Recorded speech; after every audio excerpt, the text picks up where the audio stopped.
Bismillahirrahmanirrahim. Assalamualaikum warahmatullahi wabarakatuh. Saya Rizky Aditya, NIM 118010.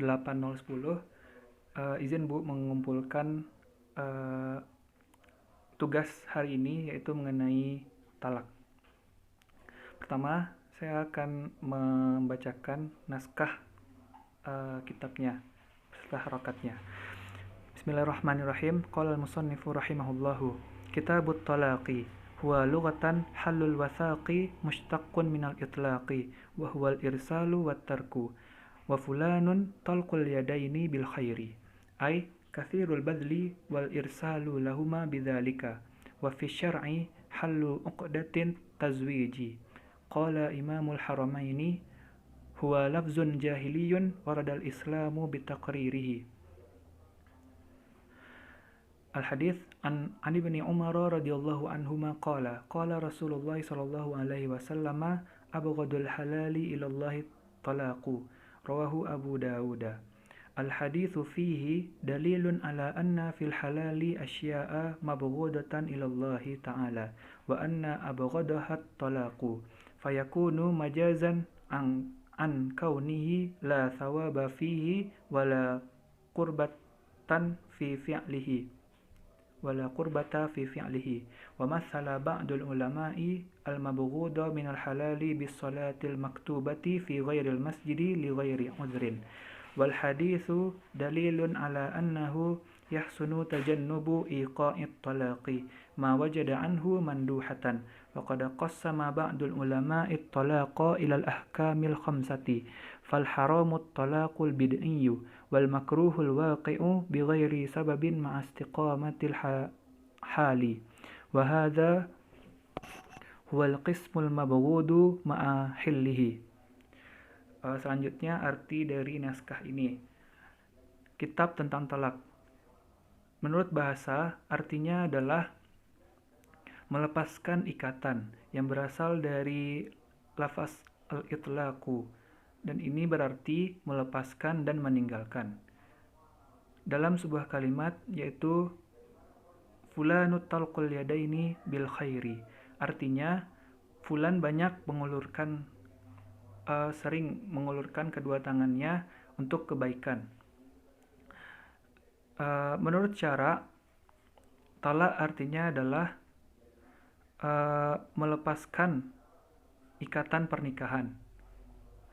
Imam Al-Haramain berkata bahwasannya lafaz talak ini berasal dari zaman jahiliyah dan ditetapkan ketika dan dimasukkan dalam syariat Islam ketika Islam telah masuk.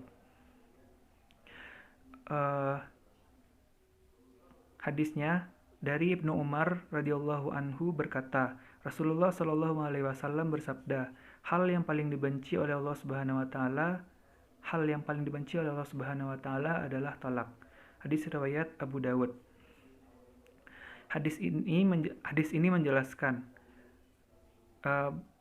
atau dalil atas bahwasannya perkara halal yang paling dibenci oleh Allah Subhanahu wa taala adalah talak. Maka talak ini adalah kiasan atau majas dari tidak ada pahala di dalamnya ketika mengerjakan talak ini, dan tidak ada unsur ibadah ketika mengerjakannya. Sebagian ulama mencontohkan perkara halal yang dibenci oleh Allah Subhanahu wa taala ini dengan salat wajib yang tidak dilakukan di masjid tanpa adanya uzur. Dan hadis ini menunjukkan bahwa janganlah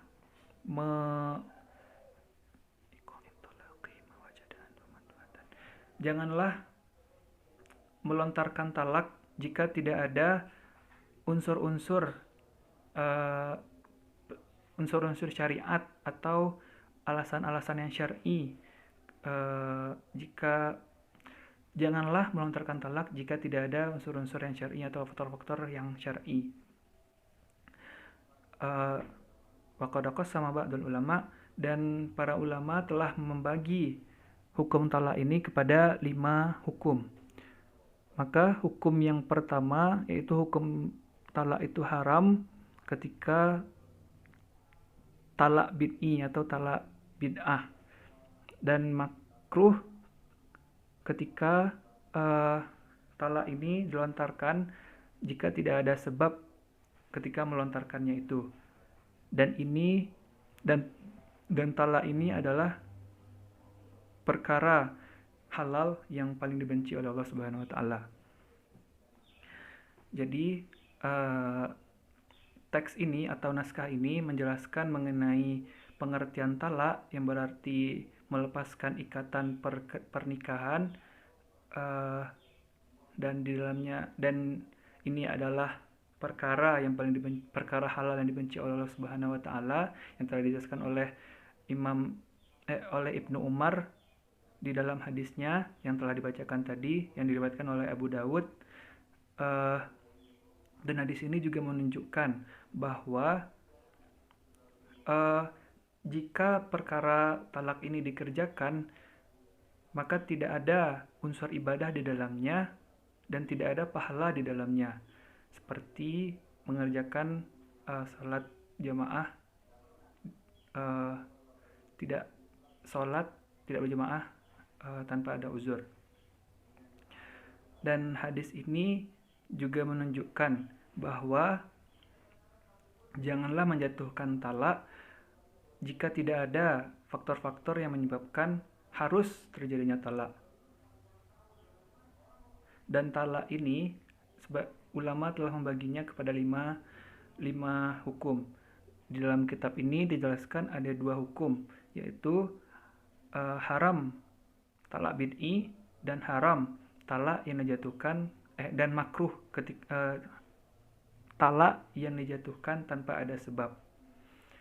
Dan sekali lagi, perkara talak ini adalah perkara halal yang dibenci oleh Allah Subhanahu wa taala. Mungkin sekian dari jawaban tugas yang telah Ibu berikan. Mungkin banyak kesalahan, mohon koreksinya Bu.